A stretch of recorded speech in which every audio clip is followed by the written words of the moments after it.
एक शहर हरिनगर के बीचों बीच एक पुराना घंटा घर था। उस घंटा घर में एक बड़ी सी घड़ी लगी हुई थी जो लोगों को समय बताती थी। लेकिन कई दिनों से वहाँ से डरावनी आवाजें आने लगी थी, जैसे कोई जोर जोर से गुर्रा रहा हो।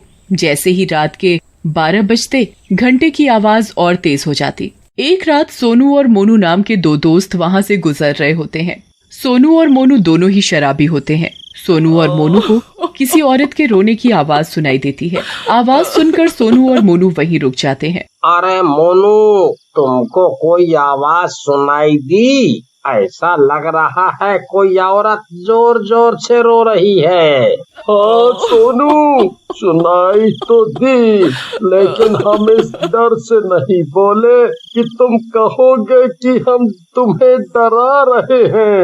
अरे जब सुनाई दी थी तो बताना चाहिए ना। वैसे तो सब राम कहानी हमसे आ करके बक देते हो। अब चुपचाप चलो जल्दी से, हमें कुछ ठीक नहीं लग रहा। लेकिन जैसे ही वो दोनों चलने लगते आवाज और तेज होने लगती है। ये सुनकर सोनू बोलता है, भैया ये कौनो ऊपरी चक्कर है। मैं तो कहता हूँ भाग ही लो अपनी जान बचाकर। हाँ। ऐसा कहकर सोनू और मोनू भागने लगते हैं। लेकिन तभी उनके सामने एक खूंखार चुड़ैल आकर खड़ी हो जाती है और बोलती है, कहाँ भाग रहे हो तुम दोनों? अगर तुम दोनों चले गए तो मेरी भूख कौन मिटाएगा? चलो चलो चलो, अब जल्दी से मेरे पेट में आ जाओ। चुड़ैल, कोई बचाओ हमें, हमें चुड़ैल ने पकड़ लिया है। तुम्हें यहाँ कोई नहीं बचा पाएगा मुझसे। ऐसा कहकर चुड़ैल मोनू को गर्दन से पकड़कर उठा लेती है। ये देखकर सोनू बेहोश हो जाता है। एक बात समझ नहीं आती, जब भी मैं एक को मारती हूँ दूसरा बेहोश क्यों हो जाता है? अगली सुबह सोनू को होश आता है तो वो अपने आप को गांव के अंदर पाता है और गांव वाले उसे घेर कर खड़े होते हैं। मैं यहाँ कैसे आया? मैं कैसे बच गया? मोनू कहाँ है? तभी चुन्नू नाम का गांव वाला बोलता है, भैया यहाँ तुमका तो हम गांव वाले लाए हैं। तुम तो घंटा घर के नीचे बेहोश पड़े थे, दारू ज्यादा पी लिए थे क्या? ये मजाक की बात नहीं है भैया। हमको कल रात उस घंटा घर के नीचे एक चुड़ैल मिल गई थी और उसको पकड़ लिया। बस तब से मैं अभी होश में आया हूँ। पता नहीं क्या की होगी वो चुड़ैल मोनू भैया के साथ। तुम दोनों के दोनों टू मचो कसम से, दोनों के दोनों पक्के दारूबाज। अरे कहीं गिरा होगा किसी नाले में, और कहाँ होगा? और शरारत कोई क्या करेगा? चुन्नू की बात सुनकर बाकी के गांव वाले भी हंसने लगते हैं और सोनू चुपचाप वहां से चला जाता है। आज तुम गांव वाले मेरी बात नहीं मान रहे ना, लेकिन एक दिन पछताओगे। तभी वहां गांव के सरपंच आते हैं और बोलते हैं, चुन्नू, तुम्हें इस सोनू का मजाक नहीं बनाना चाहिए। तुम्हें भी तो पता है उस घंटा घर से अजीब अजीब सी डरावनी आवाजें आती रहती हैं, लेकिन कोई भी डर कर वहाँ नहीं जाता। कम से कम जा कर के देखें तो सही कि वहाँ है क्या पता कोई चुड़ैल वाकई वहाँ हो। ना सरपंच जी खुद भी डर रहे हैं और लोगों को भी डरा रहे हैं। अरे कुछ नहीं होता चुड़ैल और शैतान। मैं जाऊंगा और खुद देखूंगा कि वहाँ क्या है। फिर गांव वाले और चुन्नू वहाँ से चले जाते हैं। चुन्नू अपने घर जाता है और अपनी बीवी अनारो से सारी बात बताता है, जिसे सुनकर अनारो, जो कि बहुत गुस्से वाली होती है, चुन्नू से बोलती है, तुम्हारा दिमाग तो नहीं खराब हो गया? महाराणा प्रताप बने फिरते हो। अरे उस घंटा घर से आवाज आए या मुआ बंद रहे, हमें क्या? तुम्हें वहाँ हीरो बनने को किसने कहा? चुपचाप घर में बैठो, कहीं नहीं जाना। अगर गलती से भी घंटा घर गए तो झाड़ू से ही पीटूंगी तुम्हें, नास मिटे कहीं के। बड़े आए हीरो बनने। अनारा को गुस्से में देख चुन्नू घबरा जाता है और चुपचाप वहाँ से चला जाता है।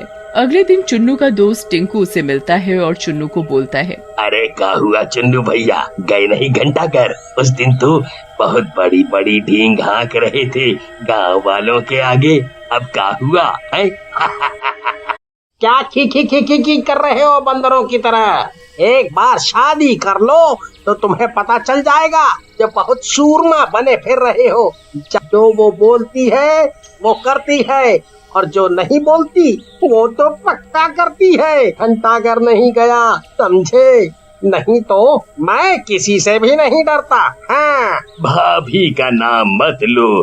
अब की बार होली में वो जो हमको पटकी है ना, अब तक हमारी कमर दर्द कर रही है। तुम ठीक ही किए जो नहीं गए घंटा घर, नहीं तो चुड़ैल मारे या ना मारे भाभी तुम्हें जरूर मार डालती। अच्छा हुआ जो तुम उनकी बात मान लिए। लेकिन टिंकू मेरे दोस्त, मैंने गांव वालों के आगे बोल दिया है, अब नहीं जाऊंगा तो बहुत बेइज्जती होगी। अब तो जो भी हो, मैं उस घंटा घर में जरूर जाऊंगा, चाहे कुछ भी हो। तुम चिंता मत करो चुन्नू भैया, हम आपका साथ दूंगा। एक काम करते हैं, आज रात को हम दोनों साथ में ही चलते हैं और देखते हैं कि क्या रहस्य है उस घर में। फिर टिंकू और चुन्नू रात में घंटा घर के लिए निकल पड़ते हैं, लेकिन टिंकू डरने लगता है। भैया, यहाँ जाना जरूरी है क्या? मुझको ना जाने क्यों बहुत डर लग रहा है। तुम भी कितने डरपोक हो टिंकू, भला ये भी कोई डरने की बात है, हैं? अरे कोई चुड़ैल या भूत नहीं होता। थोड़ी देर चलने के बाद टिंकू और चुन्नू घंटा घर के सामने पहुंच जाते हैं। वहाँ पर चुड़ैल के गुर्राने की आवाजें आ रही होती हैं। अरे भैया, मेरी बात मान लो और यहाँ से चले चलो, मुझे कुछ ठीक नहीं लग रहा। मैं अभी भी कह रहा हूँ। बहुत फट्टू हो यार तुम तो, कसम से। जब कह रहा हूँ भूत वूत कुछ नहीं होता, फिर भी घबराए जा रहे हो। चलो चुपचाप। फिर चुन्नू और टिंकू घंटा घर के अंदर घुस जाते हैं। तभी वहाँ चुड़ैल की जोर जोर से हंसने की आवाजें आने लगती हैं, जिसे सुनकर टिंकू वहाँ से भागने लगता है। अरे मर गया रे, भागो रे भागो, अपनी जान बचाकर भागो। इससे पहले चुन्नू कुछ समझ पाता टिंकू वहाँ से भाग जाता है। तभी चुड़ैल चुन्नू के सामने आ जाती है।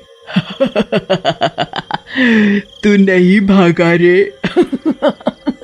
बहुत बहादुर है तू, आज तेरा ही शिकार करूंगी मैं। ऐसा कहकर चुड़ैल चुन्नू को पकड़ लेती है और अंधेरे में गायब हो जाती है। उधर टिंकू डरता हुआ गांव में चुन्नू की बीवी अनारो के पास पहुंचता है। चुड़ैल आ गई रे, चुड़ैल, भाभी चुड़ैल। अनारो गुस्से से बाहर निकलती है और टिंकू को जोर से एक थप्पड़ मारती है। क्या हुआ? मुझे काहे चुड़ैल बोले जा रहे हो? पागल हो गए हो क्या? अरे भाभी, मैं भला आपको चुड़ैल क्यों बोलूंगा?